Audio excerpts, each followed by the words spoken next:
The events unfold in the border area, Kassala, a fertile land that has been hit by a severe, unexpected drought. The wells dried up completely, the ground cracked, and all the cattle and even the birds died from exhaustion and the scorching sun. People, gripped by fear for their future, began to leave the settlement, but the margrave of Kassel considered this a betrayal. The cruel aristocrat sent dozens of his most loyal warriors to punish the apostates and restore order. Fierce purges began, during which the peasants were physically unable to resist due to weakness and disarmament. The little boy tried to run away from the fight, but tripped over rocks and caught the eye of an officer. No prayers helped the child, so the warrior without regret carried out the order of the son of the margrave, who was leading this madness. Powerful sorcerers declared that the blood of divine kings flows in his veins, although this is not visible from his actions. The leader feigns innocence and wonders if these parasites really don't understand why they're still alive. A mother, protecting her child, listens to the speeches of an irritated man who praises the grace of his lordship. The peasants are fleeing after just a few days of drought, and the margrave's son believes that people have completely lost their conscience. The woman, crying in agony, begs not to touch even the child and admits her mistake, but fails to convince those present. A frightened young man, who had just been sitting in his mother's arms, watches as her body stretches out on the cracked ground. The aristocrat becomes bored by such an abrupt end to the dramatic performance and is surprised by the naivety of the victim.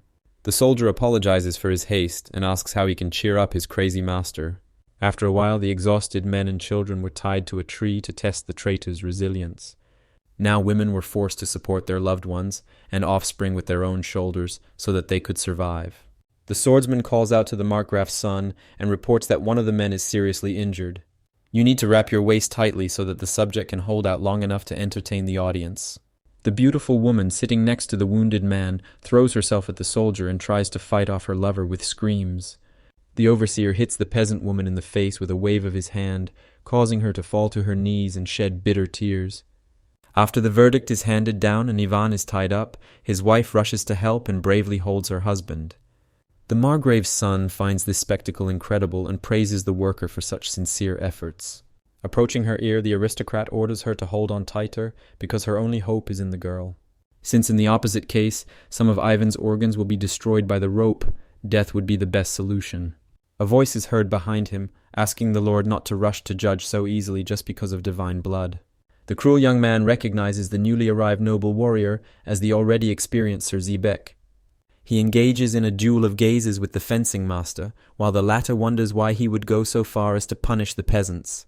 A nobleman with blood of such importance flowing in his veins must be as humane as she is. The warden is convinced that his persona will not suffer at all if no one tells everyone about it. These ignorant people dared to humiliate his honor just because the rain was a little late, so this is a legitimate decision. Now the question is, what is Sir Zebec going to do in this case besides spreading rumors? Is the Holy Knight really appointed by the royal church, intent on tarnishing the honor of a ruler of noble blood? Zebec, skipping the accusation, only notes that the owner will not be able to hide the truth for long. One of the subjects wonders if they should deal with the fencing teacher, but the margrave's son orders them to forget it and bring a whip. After receiving the weapon of punishment, he uses it with all his might on the unfortunate girl who is holding her lover. Tired after a while, the man looks at the fruit of his efforts with a terribly satisfied look. An unbalanced aristocrat, captivated by such a scene of fidelity, simply cannot look away. As he leaves the field and passes the Holy Knight, he asks the teacher to smile a little and relax. After all, life is too short not to enjoy it to the fullest and spend it on all sorts of righteous nonsense. In the evening, the son no longer mocks the wounded peasant so much, and Sophia still supports the exhausted Ivan. The man admits that he was wrong and begs his beloved to get away from here while there is still a chance. Instead, the girl just shakes her head in denial and wants to call the emperor's heralds for help. After all, now she has a special coin that is used for assistance from official government representatives. In the middle of the night, someone gives a peasant woman, who has lost consciousness, water to drink, supporting her head. It turns out that Sir Zebec has not yet lost the last drops of his humanity and has come to Sophia's aid. The peasant woman recognized him, but the knight showed no emotion and only asked if she could have some food. In the morning, the holy warrior, having covered the girl with a cloak, awaited her awakening, guarding her sleep from pests. Deciding that enough was enough, the swordsman woke the beauty and told her that he had to leave, because if anyone found out about it, he would be severely punished. As for Sophia's fiancé, he definitely won't need help, and the peasant should look for a new settlement. Seeing Ivan, whom Zebec supported with a stick to relieve pressure, the woman rushed to him. Holding her lover, the beauty asks the savior to tell her name so she can ask the herald to leave the knight alone. The warrior is even a little surprised that the couple has tied themselves to a contract with these soulless destroyers of holiness. Zebec doesn't know if they really exist, but if the heralds do show up here, they have little chance of survival. Kaisel has 20 armed knights, including the hero, and the master himself is a descendant of blue blood. The man wonders if the woman he is talking to knows how powerful the blood of Aegus, which the aristocrat possesses, is. Sophia is convinced that everyone obeys the Herald clan, since they are also sorcerers of not the lowest rank. And the reason they are called the Destroyers of Holiness is precisely because they were able to get rid of a king of the same blood. The knight sadly believes that the peasant woman is not completely crazy, although this is not surprising in such a situation, so Zebec introduces himself and is called a Holy Knight of the Divine Royal Church. And he didn't tell Sophia his name because he was afraid of punishment at the hands of the mythical heralds she had invented, and because when they appear, the man will destroy with his own hands every unfaithful to the church. After explaining his position, the swordsman promises to return at night, and the tired girl thinks she has only 2 days left to hold out. Back in the prosperous times, Sophia and Ivan were resting under a tree, and it was then that the young man gave his beloved an interesting and rare thing. He asked if the woman had ever heard of a respected clan of heralds, and if the girl remembered anything similar. As a child, my father once told me a story that mentioned the soulless destroyers of holiness. Now the peasant woman is holding the emperor's gold coin in her hands, which will help her summon one of the rescuers to help. However, Ivan advises to be careful, because if the inquisitors of the royal church find the jewel, they will punish the beloved.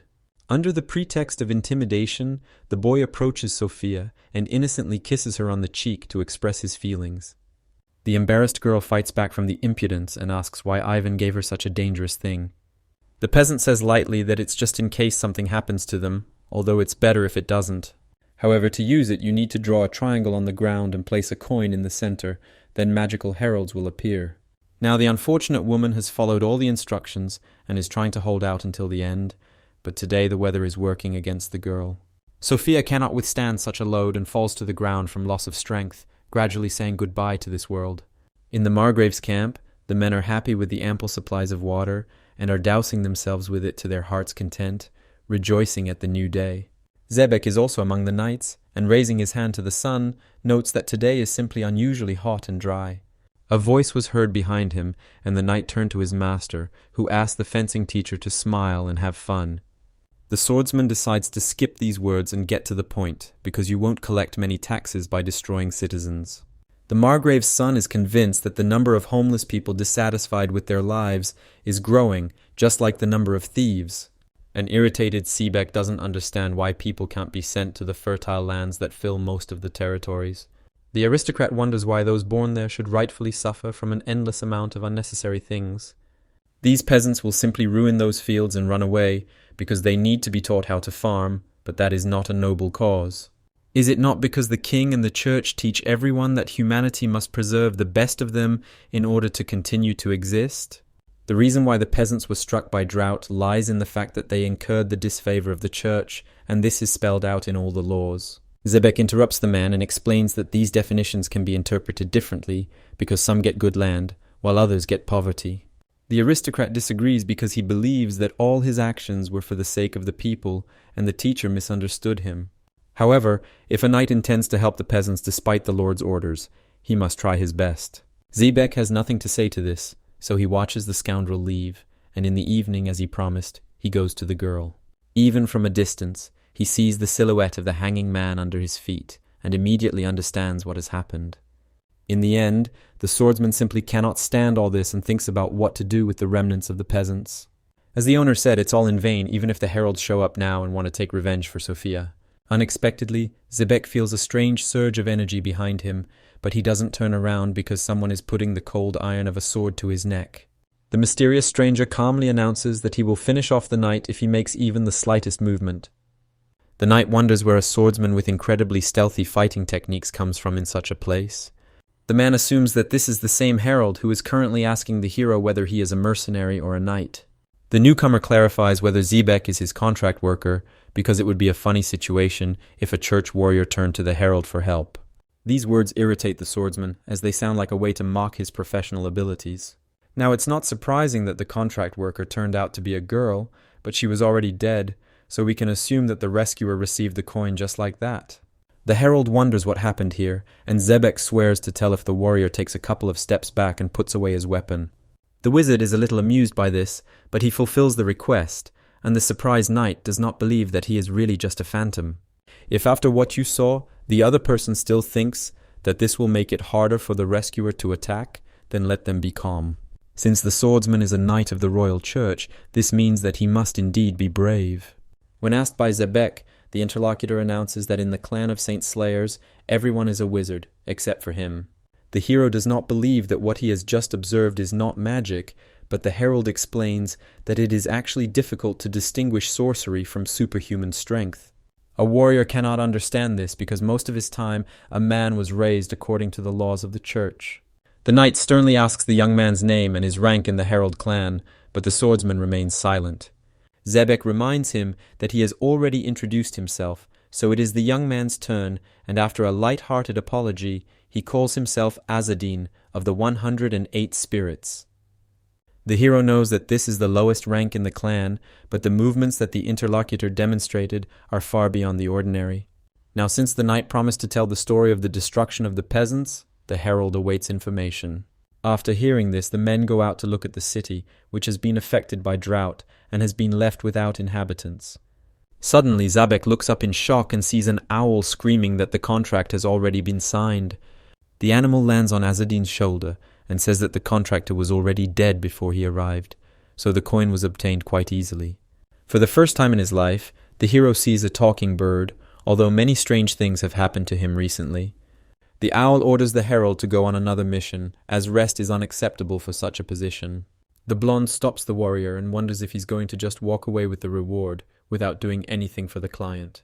The herald finds it strange that the knight is worried about the will of the deceased, since his master will definitely suffer. Taking up his sword, Zebec swears that this will definitely not happen, because he will overcome this wicked godless man. The young man believes that the desire to shed his blood with a sword that has become dull and unjust is indeed quite sad. These words make the knight's face contort, and he begins to get infinitely angry at everything. Azadin wonders what exactly worries him, the fact that the man ignored the pleas of the innocent victims, or his own inaction. The rescuer wonders if the opponent is familiar with the constellations of the night sky, or with the names and myths associated with this phenomenon. The hero doesn't understand what this question is about and tries to ask why the opponent is telling him all this. Herald explains that people can see one thing but feel completely different and unfamiliar feelings.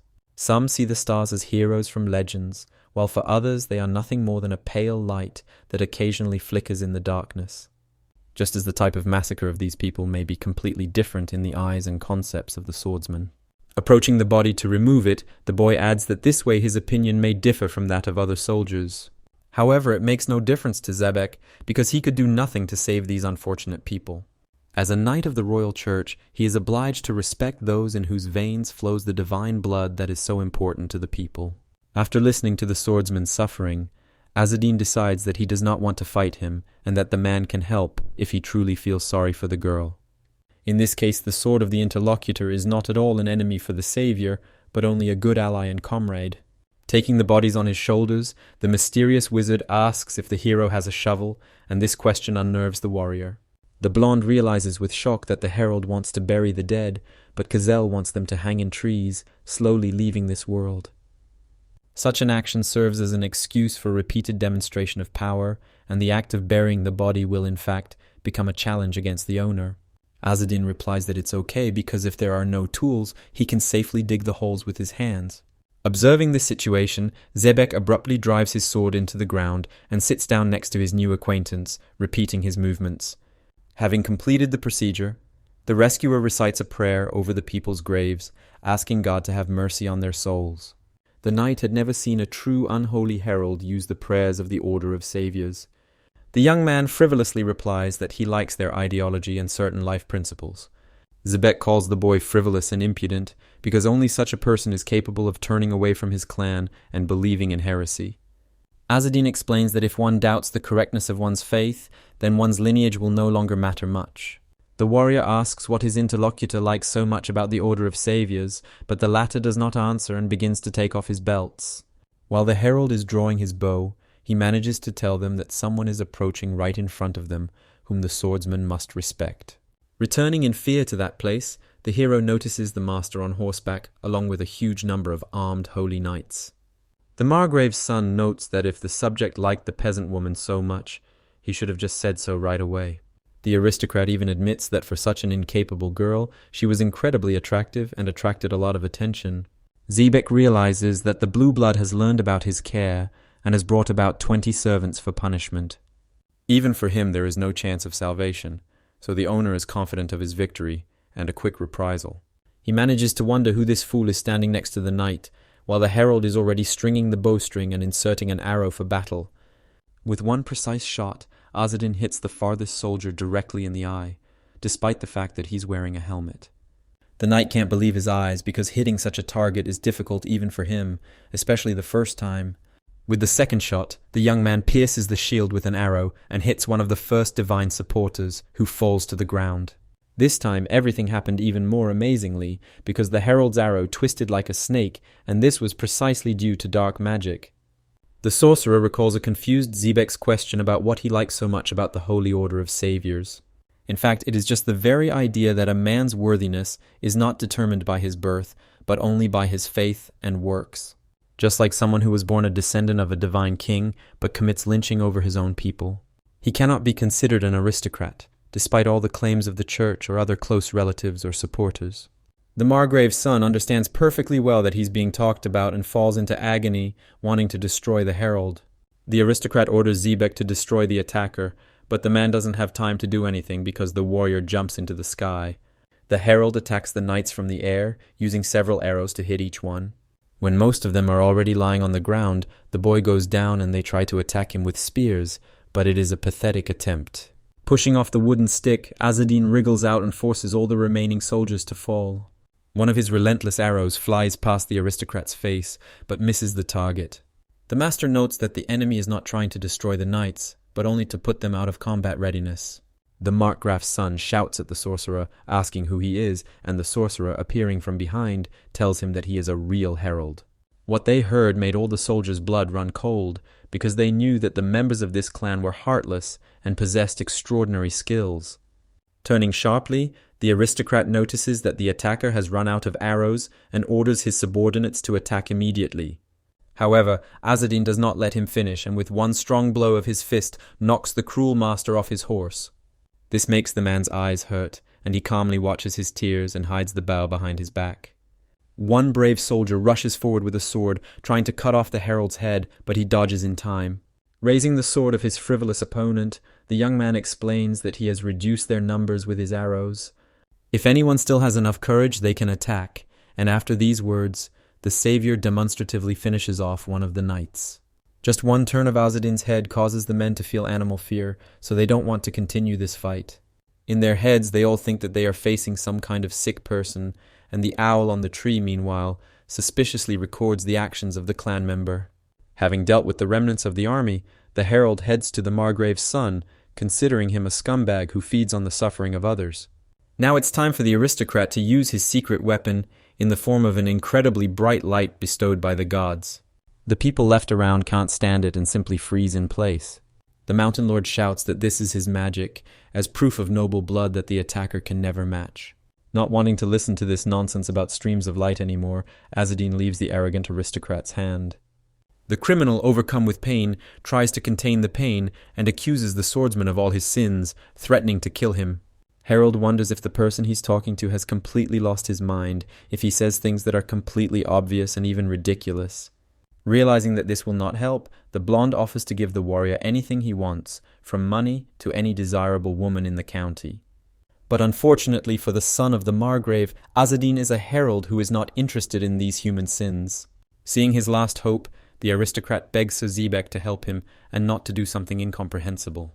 However, the master's own magic has harmed the knight, and now he can't see anything, so he remains helpless in this situation. Breaking into a scream, the villain claims that these commoners are not worth shedding the blood of his holy lineage. Taking out the blade, the herald decides that the enemy has enough energy to live a fairly long life. Therefore, he advises the man to think positively, since he needs it now, and deprives him of his only remaining organ of vision. The aristocrat falls to the ground from the shock of pain and no longer utters a sound, so Azadin rises. His contract holder had long since died, but his savior had taken care of revenge and carried out the imperial law to the fullest extent. Zebec reminds him that he is a knight of the church and the king, so according to their law, he cannot let his new acquaintance go. And it doesn't matter that he did the right thing, it's still considered a major crime, and he has no right to just leave it like that. The herald notices that the man is not at all like the typical knights of the kingdom he has just seen. As usual, the fencing teacher perceives everything in a negative light, so he is irritated by such bold accusations. Azadin says that the others are just fools who were kicked out of the house to finally resolve the inheritance issue, so it was a compliment. In any case, the hero should not think that he can easily catch up with a real sorcerer. Saying goodbye, the swordsman hopes to meet again sometime, and is confident that fate will bring them together with Sir Zebec in the near future.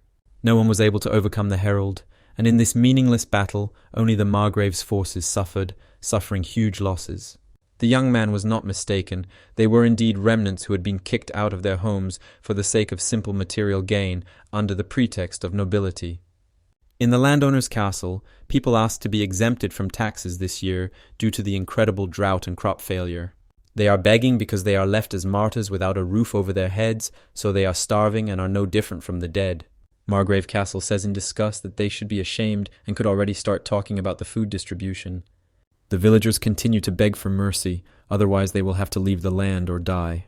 The owner decides to make a concession if they insist, although nothing will change the inferior blood in their veins. However, certain conditions will need to be met, and if not, the surprised people in the hall will pay with their existence in this world. The men look at each other, already regretting the request and trying to come up with a way out of the situation or an escape plan. The aristocrat asks not to be so afraid, as their wishes take up no more than 1 page in a grimoire of the specified size. The villagers admit that they don't understand anything about magic, so they haven't even heard the word, let alone seen it. Cassel was convinced that even such a hopeless proletariat should know that the grimoire would respond to their call. If they can complete the task, the margrave will exempt their settlement from taxes for 3 years and provide them with large supplies of grain. One of the people present apologizes and wonders if they shouldn't at least know the title of the book in order to find out its location. The owner calls it a copy of the Divine King's book, and everyone present is filled with unspeakable horror. Later, a snake sneaks into the chambers and transforms into a beautiful girl who is dissatisfied with the count's behavior. He had already searched everywhere for this grimoire, so sooner or later the rumors would spread throughout their continent. It would be wiser to find at least 1 page first, and then quickly follow the trail to the full copy. The man asks what she really needs, and the witch informs him that his son has been the victim of a brutal attack. This happened in the eastern part, but the master is convinced that the forces could not have fallen so easily, because the noble Sir Zebec was there. The beauty notes that this happened after all, because their opponent was a clan of heralds, known only from legend. The aristocrat recalls that they are also hunting for the book of the Divine King, because they want to get rid of the curse of debt. Kazel wonders if his son is dead, but the witch has only heard from hearsay that he was deprived of both eyes and reproductive organs. The count orders the girl to inform all the local people that they must exterminate absolutely every Herod in his lands.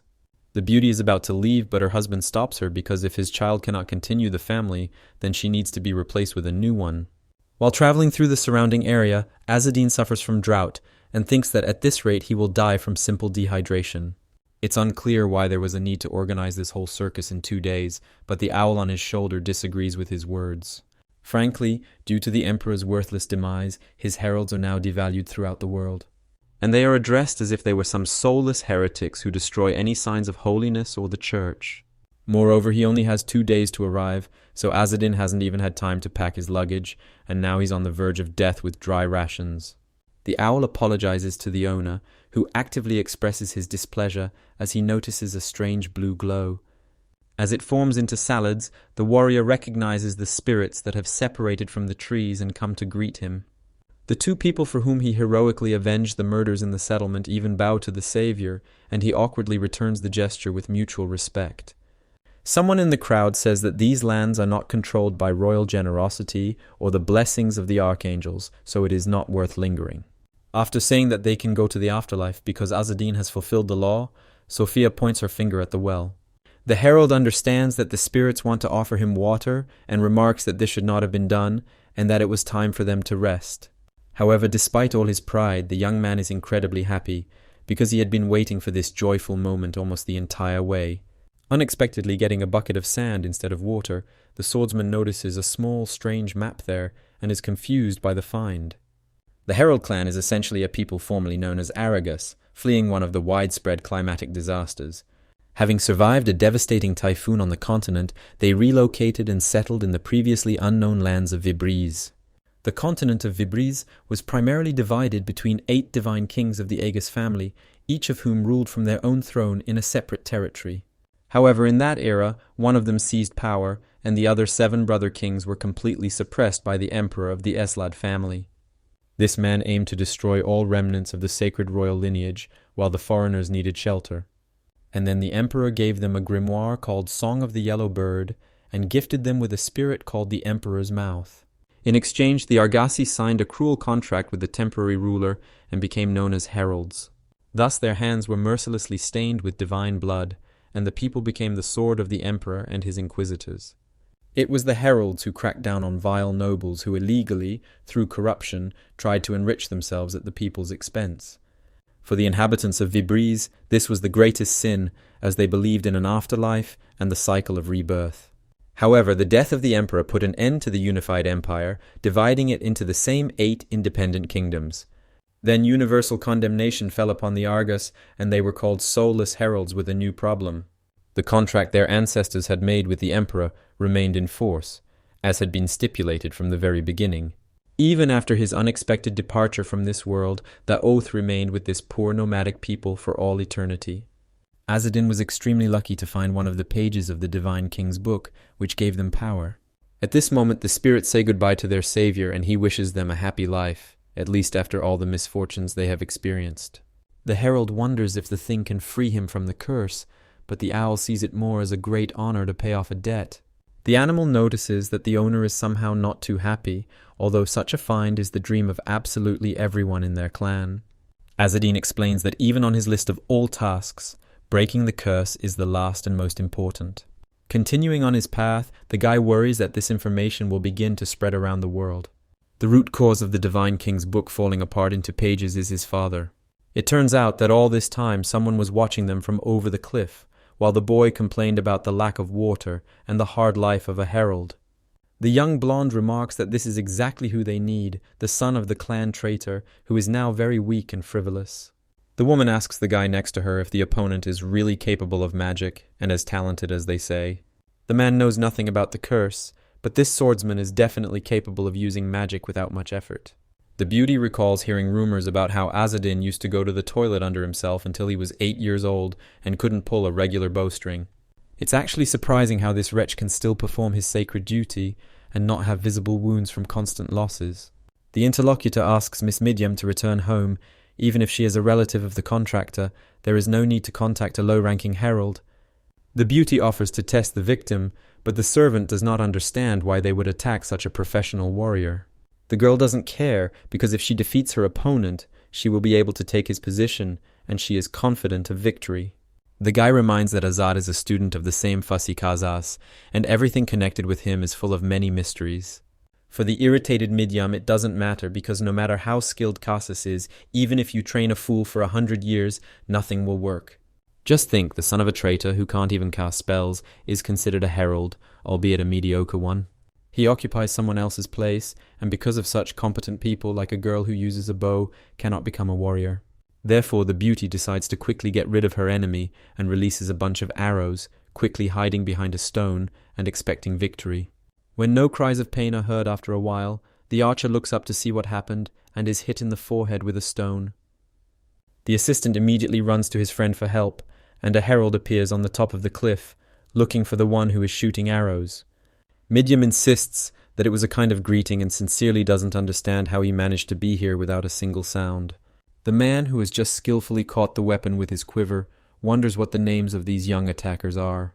The girl introduces herself as a descendant of the Edel clan and the boy as Ismael, and explains that they both came to help Azadin. The herald is wary and does not believe that these weirdos have arrived for support because they usually do not play with arrows. The beauty says that his quiver looked empty, so she decided to share the arrows, which is a great help. The hero thinks that they invited themselves on this journey only because the children were bored of playing in the Holy Lands. The man orders the couple to go home, which irritates Midyam, who shouts that this is the second time he has to remind her of her origins. The warrior explains that for any herald, there is no difference in lineage, and they even tried to shoot him in the back. Mechnik suggests that people decided to ask for a correctional measure because they had never heard of such a thing before. Something worse than just their conversation could happen if a similar situation were to happen again outside the Holy Lands. The medium recognizes that the interlocutor is different from the one everyone in the district is talking about and making fun of. The herald orders them to apologize first, because if they need something from him, they should first show the customary respect for their elders. Although the girl is angry, she offers her condolences for the rudeness and such attitude towards Azadin, calling herself Aragas. The man accepts the apology, but orders her not to shoot anyone from now on, unless she has a desire to take someone's life. The hero swears that he will never tell anyone anything, so the couple can return home because he does not need such helpers. Having remembered one more small detail, the swordsman turns and innocently like a child asks if there is a little water in them. Unable to tolerate such behavior, the beauty challenges Azad to a duel, even though it is different from anything she has heard. The hero is strong, proud, and not devoid of intelligence, but avoiding confrontation on her part would be simply terrible cowardice. It is for this reason that Midyam has already officially announced a duel, and as a prize he wants to receive his position as herald. The hero becomes bored with this performance, and notes that Ariel is a bad influence on the children, and most importantly, whether the opponent understands her position in case of loss.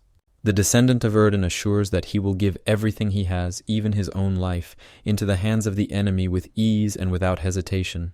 Now Ariel is only part of the problem. In fact, what's much worse is that the beauty underestimates him in terms of combat. The swordsman advises to surrender before it's too late. He certainly understands that his reputation is far from ideal, but this position is not given for nothing. Midyam ignores these remarks and boldly moves exactly 100 paces away to maintain all the laws of the challenge. A voice is heard from the sky, confirming their duel and ordering Azadina to participate, after which the girl realizes that it is a spirit. The beauty realizes with shock and slight nervousness that it was the emperor's mouth, and the warrior himself is surprised that someone decided to intervene. Ishmael trembles with fear for his girlfriend, because the emperor's mouth is a magical apparition that everyone who becomes a herald receives. And if the spirit confirms the duel, then it is simply impossible to refuse, and this is not at all beneficial for Midyam, who strives for victory. After the whole action, the beaten couple gives all their water to the winner so that he can finally regain his strength. The guy doesn't understand what's happening because the archer's technique is worthy of a true warrior who sacrifices accuracy for the sake of increasing speed. These were definitely the unique skills of the Argas, which were passed on to Azadin, as none of the beauty's defenses could withstand them. Ishmael believed that the herald could not use magic, much less the art of the yellow crane, which few people are amenable to. Even when the girl seemed to be able to pick a good moment and catch her opponent from behind the cliff, he still dodged the blade. The young man had never seen anyone disappear like that, turning into mist, and then reappear in a completely different place, unnoticed. The hero managed to get up to the daring duelist from behind and grab her arm, delivering the final blow. Seeing how the descendant of a traitor dealt with a descendant of the noblest blood, Ishmael could not contain his anger. He rushed at the villain to punish him, but was abruptly stopped by the emperor's words, which announced that the battle was over. Midyamida lost this duel, so now her fate is completely in Azad's hands, as is the soul of the girl's friend who tried to intervene. The humiliated beauty cannot hold back her tears, and skillfully grabs her brother's blade to decide how to leave this world. The herald suspected that the blonde would throw something like that, so he quickly knocked the dagger out of her hands with one blow. Midyam falls to his knees in despair, and Azadin explains to the young lady that the loser of a duel has no right even to death. Now he would be the one to decide such nuances, so it would have been foolish to rush into battle without learning all the rules. Of course, the man had no intention of making fun of these children, so he stood up and gave them the water bottle back. This should be enough for the first lesson, so now the couple can be free and go in all 4 directions. Midyam is shocked by this turn of events, as is Ishmael, but the boy is incredibly happy about the Herald's generosity. Azadin suggests pretending that today didn't happen, because it would be very bad if this information got into their recommendations. However, the children turn out to be stubborn, and despite the warrior's words that he does not need slaves, continue to follow him. The beauty simply does not understand how she can refuse such a beautiful companion as a slave for the rest of her life. The swordsman cruelly replies that he doesn't know about the beauty, but if she were as talented as Ariel, she wouldn't lose. The world is full of men who like young women, and many cultures allow early marriage, so you need to think about that. Honestly, it's better for a beauty not to challenge anyone to a duel at all, but to finish off the person she wants while they're sleeping. Ishmael notices that their opponent is much more talkative than he thought, but gives the impression that he is genuinely worried. All this time, Midyam remained thoughtfully silent, so her friend thought she was very angry, but the girl seemed to like the winner. The contract of service stipulated that the Emperor and Aragas would give each other what they needed, but that whoever betrayed would suffer dire consequences. This document was a symbol of loyalty, but after the Emperor's death it became a curse, with no possibility of changing the terms. This obliged the people to serve as heralds forever, creating a strong circle of submission to one's own person. The oath began to show signs of disintegration when the clan intervened in the battle for the throne of the kingdom of Tarazas. One Aragas successfully won that battle, obtaining a copy of the Divine King's book.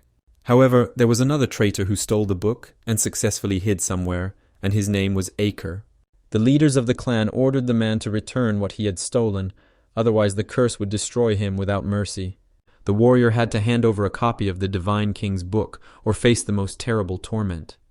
The clan threatened Acre in every possible and incomprehensible way, but in the end, hope disappeared, scattering into dust. And all because a traitor tore the book in the heart of the world's mountain range and instantly fell victim to the curse of the contract. Because of this affliction, the man was able to father 2 twins, despite the inability of his body, Azadin and Ariel. Of the 2, Ariel became the strongest herald in the history of the entire clan, while her brother was declared a real idiot. Now the young maiden is wondering who is spreading all these rumors, because the enemy turned out to be completely different. The heroes try to send the couple away again, but the beauty notices that they are leaving on their own because they have something to deliver. Namely, a letter from the head of the Salasma region, and this old man really doesn't like the herald. Taking the document in his hands, the man studied the contents and noticed that apparently the others already knew about the copy of the Divine King. The swordsman decides to ask his new companions about it. Midyam confirms that she has heard about the book many times. As soon as the girl starts talking about how Azadin's father did it all, the frightened Ismail hits her painfully on the leg. The beauty doesn't understand what she said, and the warrior tells them both to calm down and asks how long they've known about it. Now the hero irritably remarks that he will have to drag himself to Salasma to congratulate the head of the region, so he thanks the couple for the letter. Making a cute face, the blonde asks permission to go together, because she can tell what happened in the clan during his absence. This road does not belong to the herald, so he happily agrees, while a battered Ishmael watches the courtship scene. A little later, people find transportation for themselves in the form of unusual animals and stop to rest. However, Azadin is not used to resting for long, so he actively drags the sleepy children with him to a small stream. There, travelers gather some supplies for themselves and try to get as much water as possible. Insolent voices are heard from the side, and the warriors see a group of robbers in front of them, wondering who allowed them to take water from the river. Now the swordsman has no intention of fighting anyone, so he stands in for his comrades and wonders what the men want in return. Of course, the gang needs everything, so purely out of interest, the herald asks if they can reach any compromise. The thieves believe that the enemy talks too much for an adult and laugh at his mask like a clown's. Without waiting any longer, the chief orders to take the girl alive and to destroy the men immediately on the spot so that they do not interfere. Within just a couple of seconds, everyone in the group is begging for mercy because they are innocent people who have behaved shamefully. Some are just recruits, forcibly agitating the son of Margrave Cassel to look for some book that people have never seen before. The medium assumes that these are ordinary thieves looking for an excuse, but the herald knows that neither travelers nor merchants usually travel this road. The cruel girl decides to destroy these fools anyway, to once and for all discourage others from attacking innocents. The hero explains that one cannot take people's lives without reason, which greatly surprises the young lady. Ishmael is convinced that there is no need to leave behind inconvenient witnesses, but in the Herald, everyone deserves a second chance. Everyone present loudly supports this opinion, since the lives of all people are extremely important, and the aristocrat has a very kind heart. One of the men remarks that their savior is the best, and his family will definitely receive twice as much mercy. Ishmael had often seen people who didn't want to hurt others, but for someone like that to exist in a Herald clan was quite unusual. Unexpectedly, Azadin orders the robber to shut up, and with one precise blow leaves him without a sense of sight. This seems like enough, so the warrior advises the others not to twitch too much, because you could end up completely faceless. The thieves remind him that the aristocrat swore to spare them, and the swordsman confirms that he is actively doing so right now.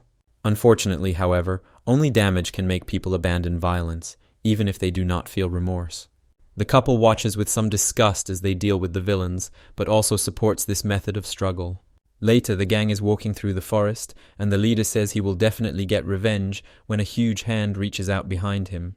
A group of people is attacked by a small pack of goblins, who were just looking for food while walking through a clearing. While the smaller ones were dealing with the remains of the people, the largest monster began to look around and saw something interesting. A village was visible nearby, and the giant, guided by his instincts, went there in search of meat. Traveling on animals, Medium admits that at first she thought the Herald was too indulgent, and then she was very surprised. However, if you think about it, this is a really necessary approach. They even got some weapons, which will make life easier in the future. Azadin says it's hard to understand those in whose shoes they've never been, and losing an eye isn't just a trauma. Later, much more serious complications will arise, and people who were previously seen as victims will now become the greatest fear. The warrior is convinced that this is the best way for those scoundrels to repent of their actions and get on the right path of existence. Ismail is still interested in this behavior, since not every aristocrat will spare him, let alone give him a chance to make amends.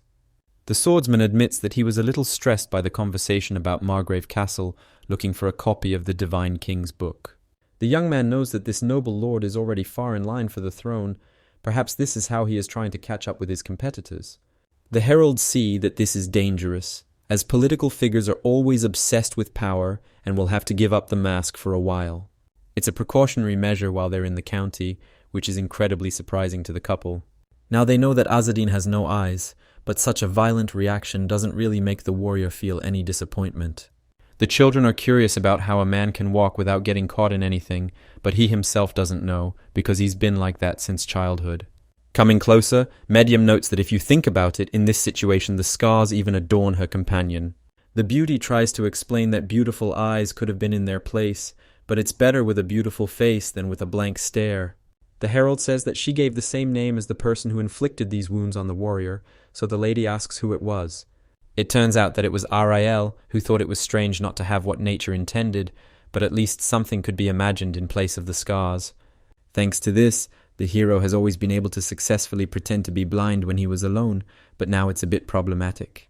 The media enthusiastically suggest that they will have to play along, but the man, without being dramatic, replies that they shouldn't. The group arrives in the city towards evening, where a huge queue gathers in front of the western gate, which is difficult to pass. The beauty knows that such a settlement begins on the Imperial Road, and it looks great because they are at such an important starting point. Azadin orders her to shut up, because they are just some children who were picked up by a compassionate blind man during his difficult journey. Calling out to Ismael, the hero wonders if the same situation happened when the young man was here last time, because now passers-by are being stripped naked. The girl is outraged by how easily ordinary people who have come to seek protection behind the walls can be robbed at the checkpoint. The warrior understands that the guards are looking for something extremely diligently, which is why they are so carefully examining every passerby. Someone in the crowd draws attention to the blind man, and the herald explains that he has 2 assistants who guide him on his journey. The villager assumes that it is quite difficult, but the man assures him that he is used to it and asks what exactly is happening around. The worker says that rumors are now spreading about the Divine King's book, which the Herald clan copied after being stolen.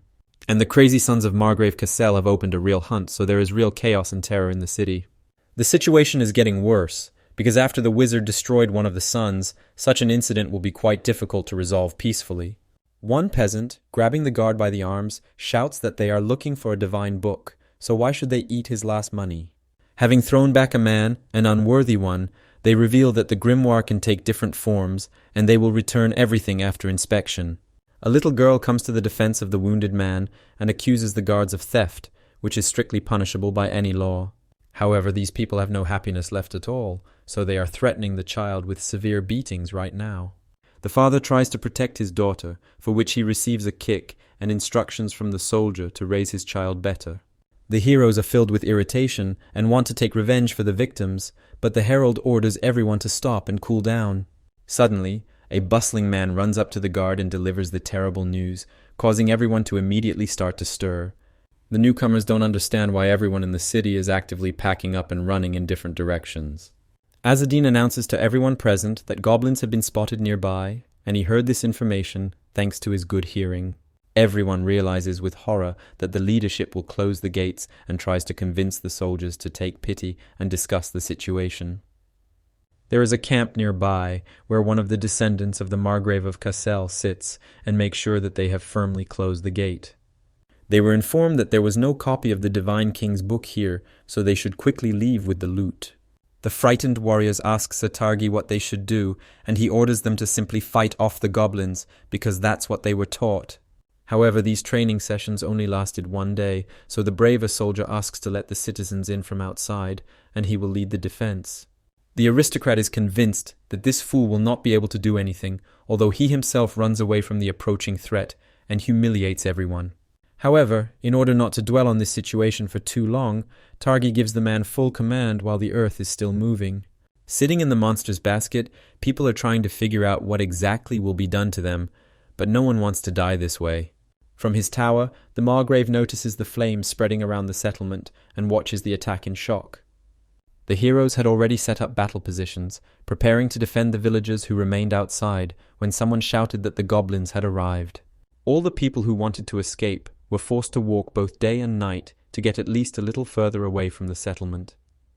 One kind woman returns to the group and says that the road ahead will be even more difficult, so we need to be careful. She hands Ismael a spare flashlight and asks him to take a good look at the blind man and his sister so that they get there safely. The children are very pleased, but the man himself notices that those present are much kinder when he pretends to be blind. The warrior who took command asked the people in the city to gather their own forces for defense. Any help would be appreciated, because while they repel the attacks, the elderly and children will be able to escape safely. The peasant, who was previously beaten by the guards, shouts that he will fight, but his daughter remarks that he can't even handle slicing apples. Thinking about this, Medium tried to control his irritation, because the knights who were supposed to serve the people had simply betrayed them. For Azadin, all those innocent victims are just sacrifices to buy time for others, and in fact, it's just an incredible act worthy of respect. Maybe so, but it seems strange to the beauty that the people of Aragas sympathize with the inhabitants of the Vibris territories. However, the Herald personally sympathizes with them, so using his abilities, he decides to split up and disappears into the fog.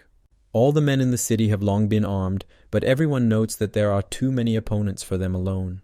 The largest goblin introduces himself as Golda, and throwing the basket on the ground, announces that they have a lot of meat. People should surrender, as the monsters consider themselves smarter creatures, deserving of such a strong fort. The commander realized that this orc was the leader of the monsters, and ordered everyone to aim at him, and the archers began to work. The assistant to the main attacker orders the brothers to move forward and demolish the fence at any cost. Smaller individuals use axes to chop down trees, while the largest goblin throws a rock at the gate.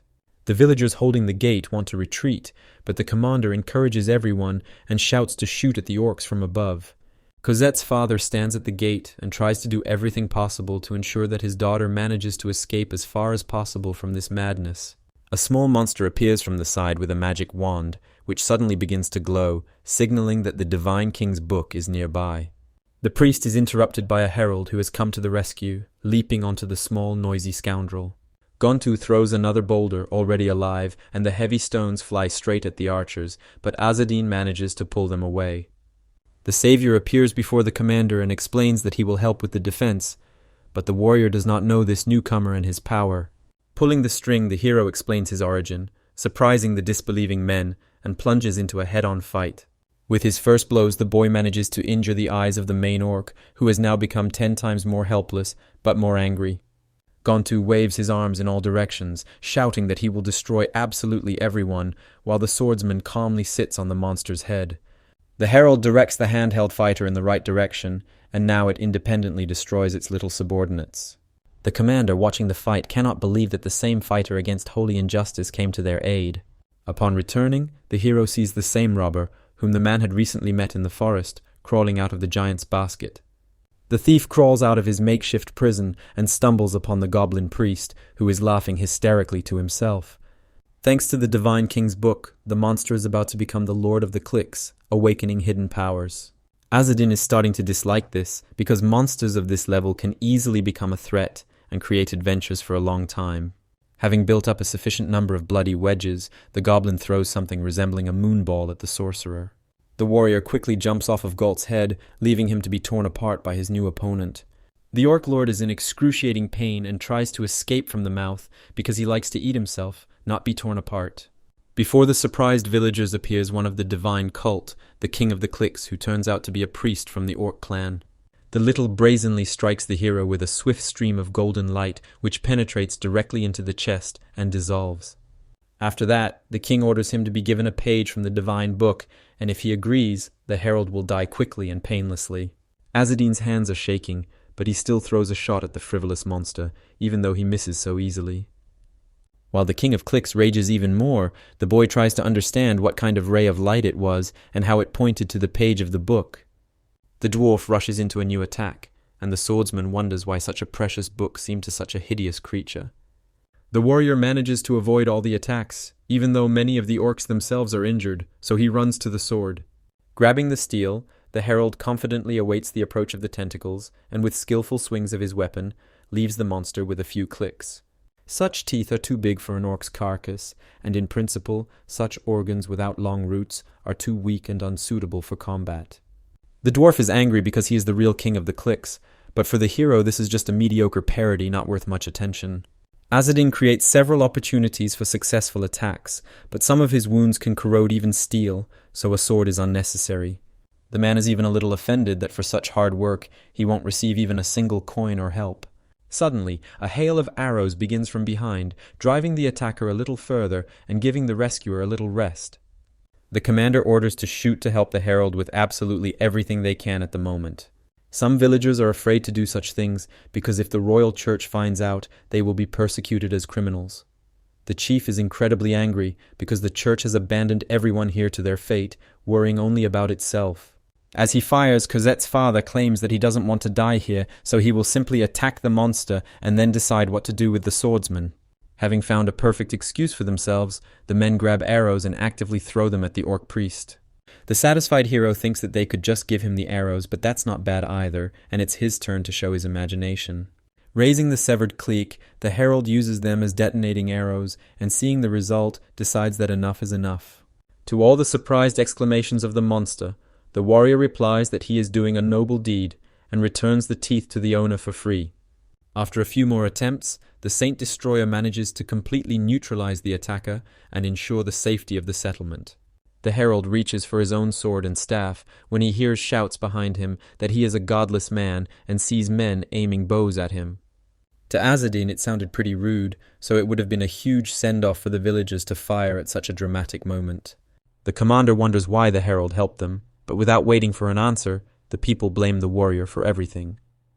Wherever the orcs came from, such coincidences don't usually happen by chance, so it's worth being careful. The hero is already used to everyone calling him a terrible atheist, so he silently awaits the verdict from the villagers. He doesn't know where the monsters came from, but everyone here should know that heralds only perform their duty for imperial coins. Some use one to get the swordsman to help the settlement, and after these words, people start looking at each other for fear of punishment. Cosette's father sees nothing to lose and rushes forward, asking if it was anyone present, but the warrior won't say so. He wonders if the archers want to challenge him for the sake of the royal church, which will flee at the first news. Men forbid the heretic from slandering their faith because he has already forgotten about the blind obedience of people. Meanwhile, a criminal climbs out of the basket, hoping that it's all over, but jumps back when he sees Azadin. Sharply blowing the horn on the wall, the swordsman points out that if you have a chance at life, you need to be at least a little kinder. The commander orders the nervous villagers to calm down and not shoot, while the man calmly walks to the barrel of arrows and takes some for himself. The chief thanks him, and the hero, walking away, considers him a fool, as the soldier will be very angry if the believers hear this. The herald moves through the forest while the owl wonders how the owner could lie about the gold coin so easily. However, otherwise, according to the savior, the villagers would have been fighting for their lives until the end of their days.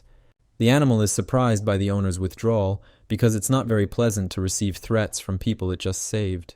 Azadin explains that people are weak, and they were also quite nice when the hero pretended to be blind, so they deserved kindness.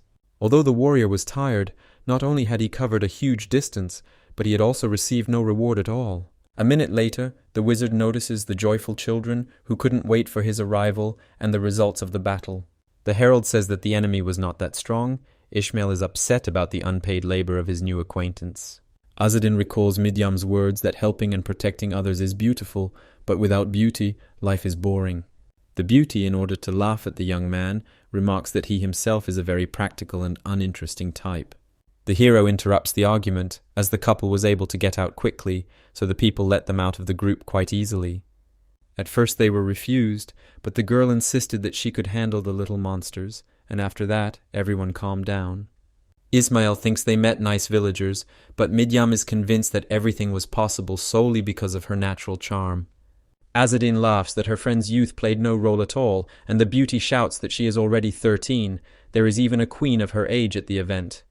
The man hands Midian a staff, which the assistant immediately recognizes because her mentor had a similar one. The witch reports that it will take a lot of effort to investigate this thing, but she is completely out of energy right now.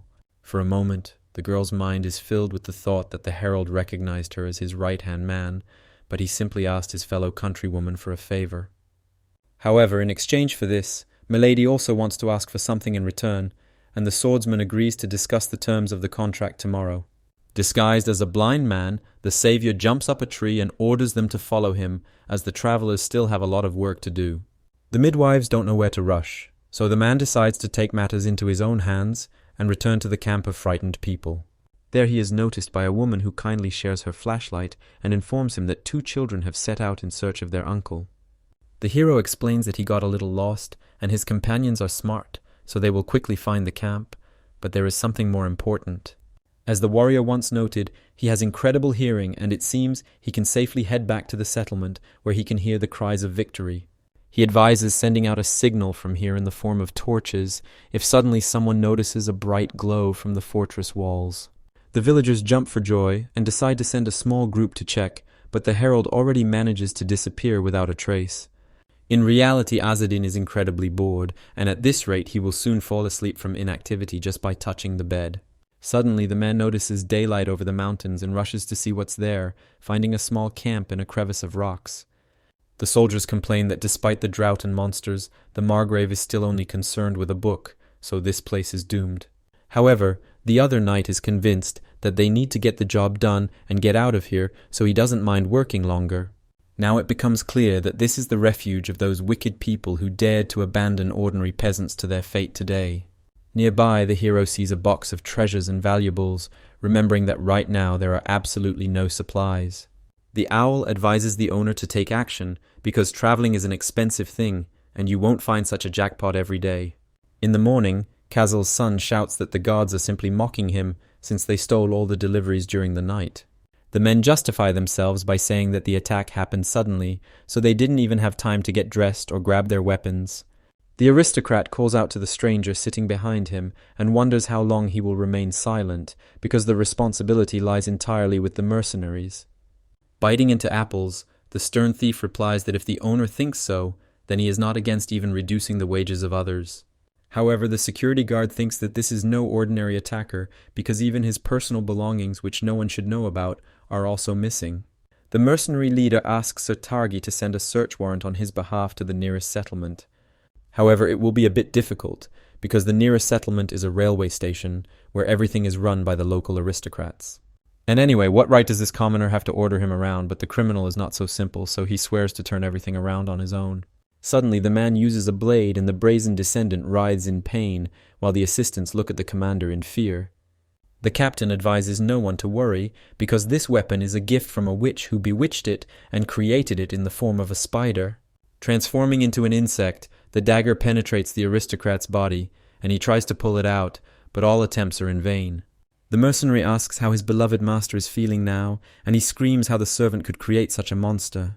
To calm the angry Targi down a bit, the guard blows his whistle, and the man is pierced by thousands of needles in his stomach, causing him to fall to the ground. The spider inside decided to just pinch itself a little, and from now on, the owner had better obey, otherwise the insect will lay eggs. And after they hatch, the real show will begin, although the aristocrat still doesn't understand what the insidious barbarian really needs. The commander is preparing to rob the settlement, and when he catches the thief who took his things, he will do much worse things to him. The travelers wait for the herald to return and are sleeping peacefully under a tree when an owl wakes them up, telling them to wake up. Midyam notices Azadin and wonders where he got another staff in his hands, suspiciously similar to the previous one. The hero says that he came across mercenaries yesterday, and that another artifact for the girl was found in their supplies. The warrior wants the beauty to look, but suddenly Ismael, who has completely listened to the conversation, says that he will do everything himself. After all, such things are usually cursed, so the young man shines his staff with its power to the admiring gaze of his comrades. When asked by the herald what was there, the sorcerer recounted that he saw astral patterns in black and green tones around the stone. The hero assumes that the staff belongs to another cult, since the image of the king of the cliques was red. After some more thought, Ismael determines the purpose of the object, which turns out to be the search for the specified goal, but the thing is very delicate and breaks easily. Nevertheless, its developer is clearly not from the lowest caste. It seems that the staff was created in a hurry, but it is still powerful. Azadin understands that the staff was created to search for the divine king's book, so the number of surveillances will only increase. The hero invites his companions to take a closer look at the owners of these items, so the travelers are redirected to the knight's camp. Overnight, the atmosphere has changed radically, and everyone is preparing for battle, perhaps even a hunt for one of the pages of the grimoire. The warrior understood that after the drought was abducted, people would take drastic measures, but he didn't want to start a war because of it. Jumping down, the hero explains to Midyam and Ishmael that the mercenaries are preparing to attack the nearest settlement. The beauty reminds them that there is only a station settlement near them, but it is much larger than any average place. It is impossible for experienced guards to act so recklessly because usually the necessary measures are taken out of desperation. The herald doesn't answer anything and just touches the important items hidden under his clothes with his hand to check. At the entrance to the city of Azadin, they check documents and let people through just like that, telling the blind man to tread more carefully. The media is surprised that in such a serious matter they let the blind pass without question, although they are happy with such a quick deception. Once at the trade fair, the children immediately run to the van from Khorazar because they can finally enjoy the long-awaited vacation. Previously, the hero wasn't particularly fond of such places, but now he can explore the surroundings a bit. The boy is reminded of memories from his childhood when other heralds dared to bully a child born to a traitor. The children shouted that the situation of the brother and sister should not even be looked at by anyone because they were unworthy to be here. Long ago, the adults called Ariel the great genius of the clan, who became a warrior at the age of 3 and continued to develop. In his youth, the villain learned the truth through pain and a broken knee, but that's not all because the girl is something more than a strong personality. Now he sits as a grown, capable man and remembers the times when he fell in love with a beautiful woman, when he suddenly hears a strange noise. The Khorazan Trade Association started as a small group of vendors, but has now grown to become the largest in its region. In fact, this is a secret organization owned by the Heralds, or in other words, the Aragas, who were able to successfully hide. While the children rejoice at the opportunity to finally swim, the man presses his head to himself and stays quieter than the water and lower than the grass. However, they are unable to escape their fate, as people appear behind them, recognize the 108th spirit, and begin to mock them. The warrior doesn't respond to this, causing the mercenaries to turn their attention to the assistance they gave to the talented herald. The swordsman replies that he doesn't need these children, and that it would be better if the merchants got down to business and helped his goat with horseshoes. While one Aragas takes the animal away, the heroes give the other some supplies and order them to exchange them for money and find blue arrows. The villains recall that before them is one of those heralds who, thanks to the recommendation of Kazas, got into the clan, but failed all the tests. Probably all these jewels were successfully stolen somewhere, but the hero does not listen to these accusations and asks for a change of clothes for the evening. Ismail does not like this meeting, and Midyam is convinced that no circumstances of birth give her the right to mock Azadin like this. A woman's dress flies to the swordsman, and the other participants in the trading settlement laugh at the unfortunate man who is straightening the fabric. The lifeguard starts to get angry, so he suggests they stop acting like children, as he doesn't want to start a fight in front of pedestrians. The arrogant men take this as an insult to their side and insist that they can defeat one of the 108 spirits. A confident voice is heard from the side, suggesting that the situation be resolved by a duel, as long as the villains are not afraid of the consequences of defeat. The beauty boldly steps forward, and the hero thinks that in this world there is simply no science behind good kicks if the lady is ready to fight. One of the merchants assures that the child is only saying this because he doesn't really know the herald's capabilities, as he wouldn't even be able to withstand a push. Jumping sharply into the sky, Midyam lands on the back of the man who dared to insult the warrior and points his blade at him. The fool cannot understand what such a sweet lady is doing, so the girl explains that the man is completely unaware of the situation. She is a descendant of Edal, so if anyone has anything to say against Herald Azadin, they can turn to her with their mockery. The angry beauty shouts that everyone here has completely forgotten their duty to respect the honorable sorcerer and help him. The same man who dreamed of the main character's sister comes out onto the square and claps his hands, because he hasn't seen the warrior in a long time. The blonde introduces himself as Derek Savan and apologizes for the behavior of his subordinates, asking them to stop the demonstration. The girl gracefully dismounts from the scoundrel, and at the same time the owner orders the two frightened merchants to mind their own business. Passing by the swordsman, Derek advises his friend to wash up and come back, because he wants to spend the evening together and talk. The rescuer knows that all this is not happening for no reason, but he goes to the bathhouse and immediately after the procedure feels human. Ismail wonders why his friend didn't say anything about this attitude of others, because they should have respected his sister. Once the young man heard that when someone challenged Ariel to a duel, he immediately got into trouble for inappropriate remarks. The hero explains that his sister has her own approach, and the young wizard is once again convinced that he is in the company of a strange person. This is why Azadin asks to convince Midyam to go his own way, because soon they will both become the same. At the table, Derek awkwardly asks how the warrior's sister is doing, but he knows nothing about it and is surprised by such a long love affair. The local assistant wonders how she could not know about her own, but Ariel is strong enough to take care of herself on her own. While Savan angrily talks about how his friend came here and frightened his people, the herald calmly reaches for the apple. The aristocrat prevents him from achieving his goal and remarks that it would be worth discussing the results of his long foray. The lifeguard assures him that he is doing his job because he brings gold coins, but Derek doesn't mean that at all. The man suggests attacking a neighboring association, but the hero considers it a futile endeavor and wants to show something more interesting. A staff appears on the table, which the divine bishops of the cult use to search for pages of the divine king's book. Azadin sees that the guild is already aware and advises Savan to write reports to the regional leader more often to get the necessary information. In any case, such staves are not bad loot, although it is even better to find their general purpose in the form of a copy of the book. Trying again to get to the apple, the herald flippantly admits that he already has one, although the others return empty-handed. Grabbing his interlocutor by the hand, Derek demands that his friend immediately give him the found fragment of the divine king. Savan is angry because the hero does not trust them, even though the guild could have protected the relic much better than the weak sorcerer. Azadin replies that it will be quite problematic for the man because one of the margrave's sons is already rushing here. And he is also accompanied by mercenaries, one of whom is a great cultist, but the retired herald is confident of his own victory. However, this is precisely where the problem lies, because questions will arise if an ordinary merchant shows his strength in public. For Derek, such trifles are not important, since the main task now is to protect the divine king's book and return it to the clan. He accuses the boy of being much weaker than Ariel, but that was back in his childhood. Back then, he was truly on par with his sister, and now he has become much stronger, while she was considered the foremost among the heralds. Now the girl has an incredible number of followers, and it's hard to even imagine what abilities she possesses a year after the separation. Anyway, he decides to deliver the copy of the book himself when a servant runs to the tent and announces that they are in trouble. Earlier, At the western gate, the guards saw an armed group of the margrave's son and stopped them, preventing them from entering the city. There were too many men for today's flight, so the guards advised us to set up camp nearby and come back tomorrow.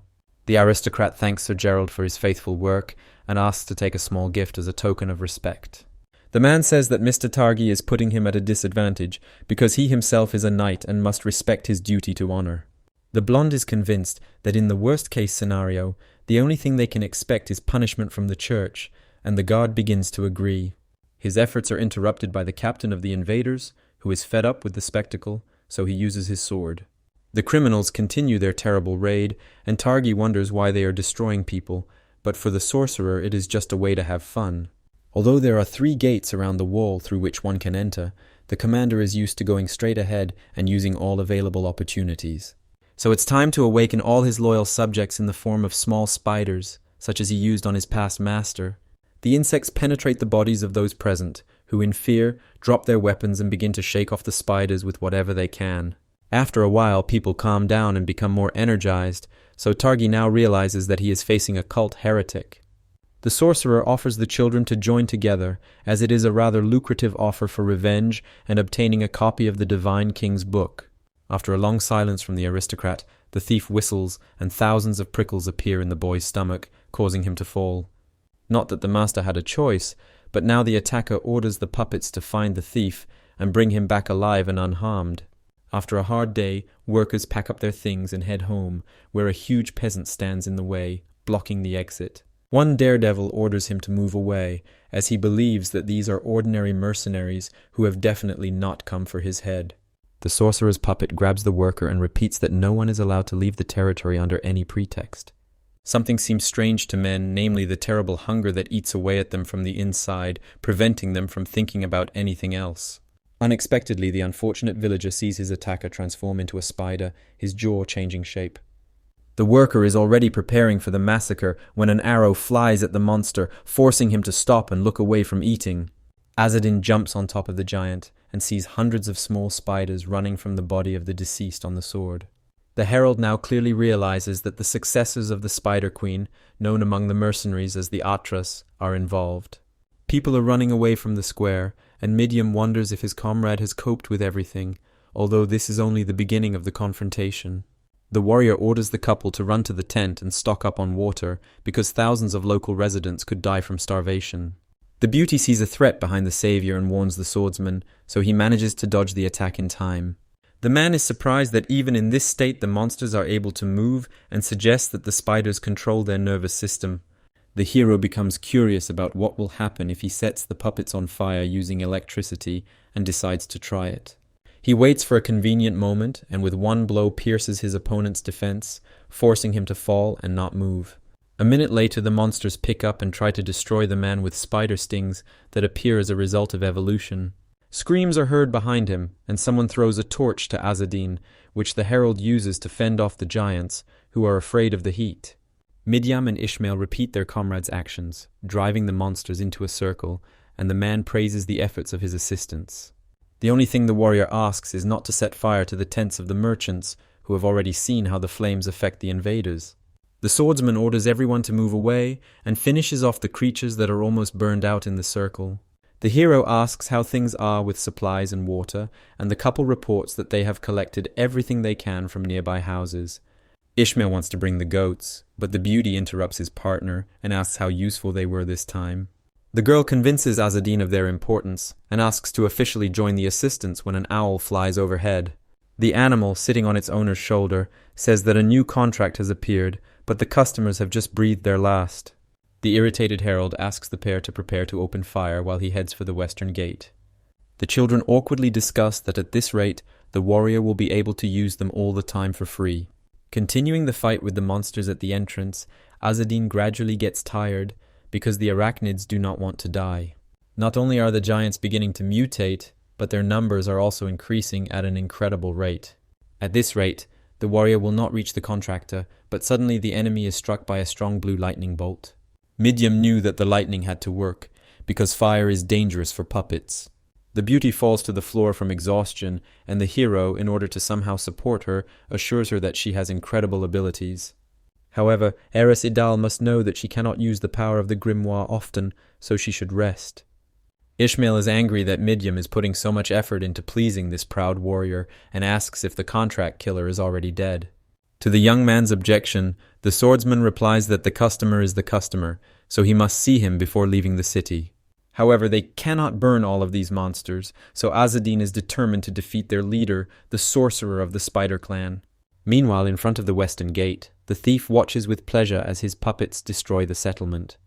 Targi is afraid that it will all come back to haunt them, and convinces the mercenaries that the Divine King's book cannot be obtained by such methods. The sorcerer is sure that the situation is a little out of control, but everything is going more or less normally. The son of Margrave Castle shouts in fear that with such an approach the man will only scare away the kidnapper. Unexpectedly, the attacker notices a strange triangular sign under the body of one of the victims and decides to take a closer look. Targan says it's like summoning a demon of coins, and the Spider Queen's successor recalls that the Heralds are also looking for books. It seems that one of them stole the staff, so the aristocrat suggests challenging the destroyers of holiness. The sorcerer believes that there is no need for this, since the contractor will soon come here himself, and after these words, an arrow flies at the man. He manages to catch it, but the second hit hits the target exactly, and the criminal realizes that he missed the maneuver. This attack intrigues the Queen's impersonator, and he releases his spider-like legs while the Imperial Herald attempts to attack from above. Azzedine calls the opponent a rather funny guy and doesn't give the wizard any rest. The Margrave's son is glad that he was able to instinctively avoid the hero's movement, although it seems that he will only get worse in any case. Terrified, Targan sits in a corner and, shedding a tear, asks his mother to give birth to him back. The swordsman doesn't miss an opportunity and chops off half of his opponent's legs, considering him quite strong due to the possibility of mutation. The criminal calls the warrior's abilities incredible, but his strength is not enough to defeat the arachnid. However, these threats do not scare the herald at all, who, calling the impudent man an insect, imperceptibly approaches him. Using Kazas' secret power, Azzedine moves behind his opponent and cuts off one of his main body parts. The Margrave's son sees the herald approaching him and asks him to stop, as he cannot destroy him so easily. The warrior explains that he doesn't care about the title of guilty, but Targan assures him that he's not talking about that at all. The blonde man takes a gold coin out of the bag, and when asked where he got it, the coward says he got it from his mother. As the woman said, the herald is powerless to do anything against the owner of the imperial coin. The hero remarks that if there is no desire, then everything is in vain, to which Targan quickly throws the gold into the triangle. The guy explains that the spider air infected him with some kind of spell, so the savior is forced to fix it all. The owl announces that the request is accepted, although the man believes that they should not help such scoundrels. The children return to Azzedine, who is suffering from his fate, and wonder what happened during their absence. Midyam and Ishmael can't believe that Targan is using their friend in this way. The warrior orders her to calm down and asks if the beauty can use the weakest form of blue lightning again. After some thought, the girl decides that she will help her husband because they are both from the same clan. However, the blonde abruptly begins to bombard the herald with accusations that she is not obligated to fulfill the contract because she is not even his assistant. Finally, the swordsman agrees to fulfill Midyam's request, and she happily swears that she will try her best. Ismail had never seen his friend so actively trying to get someone's attention. No matter what he did, the beauty remained indifferent, and Azzedine received her recognition without doing anything. It's just not fair, and the young man falls to the ground in frustration, while the hero wonders if he should give the upset puppy some food. Now Midyam focuses completely on the contractor and asks whether to weaken Targan's condition to half alive. The frightened son of Margrave Cassel shouts that it's not worth it, because he could easily be killed by lightning. The beauty is not interested in such whining from the aristocrat, so she instantly uses her own talent on him. The aristocrat's body was completely covered in lightning.